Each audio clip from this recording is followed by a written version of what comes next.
Il y a la dame du bout de la rue de l'absurde. Elle est propriétaire d'un salon de toilettage canin. C'est ce que l'on répondra rue de l'absurde si on demande ce que cette dame fait dans la vie. Ce midi, elle quitte dans un aimable à bientôt la dernière cliente de la matinée, tandis que d'un bras tendu, elle télécommande à son 4x4 Mercedes de s'ouvrir. Le temps lui manque et elle doit déjeuner avec son fils revenu d'un séjour linguistique à San Francisco, dans ce délicieux restaurant à 2 pas de la gare. Elle est très fière de son fils, de son autonomie. Après tout, il n'a que 16 ans. La dame du bout de la rue de l'absurde est radieuse. Et même si elle a toujours un bonjour plus doux pour les commerçants de la rue que pour ses voisins ouvriers qui sortent de l'atelier de ferraille,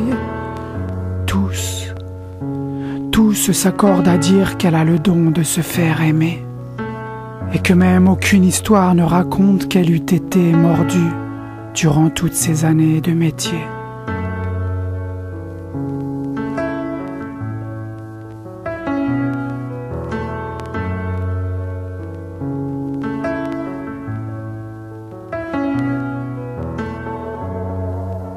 Il y a la dame de l'autre bout de la rue de l'absurde. Elle rentre chez elle à pied, dans un balancement déséquilibré.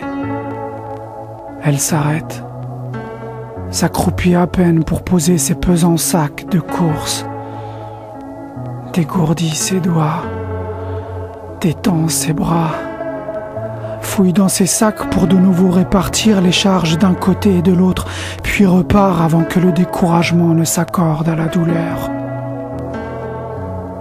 Le temps lui manque. Elle doit préparer le repas pour son fils qui va rentrer de l'école. Elle le sait triste en ce moment. Ses amis s'éloignent de lui. C'est qu'elle n'a pas les moyens de lui offrir de partager avec eux ses après-midi à la patinoire, ou au cinéma, ou au snack. La dame de l'autre bout de la rue de l'absurde semble avoir toujours l'air tracassée. Et pour cette raison, les gens l'ignorent, surtout ceux qui se reconnaissent en elle. Mais elle s'en fiche. Elle connaît tellement d'amour dans son métier. Elle aussi, elle toilette les anciens à la maison de retraite.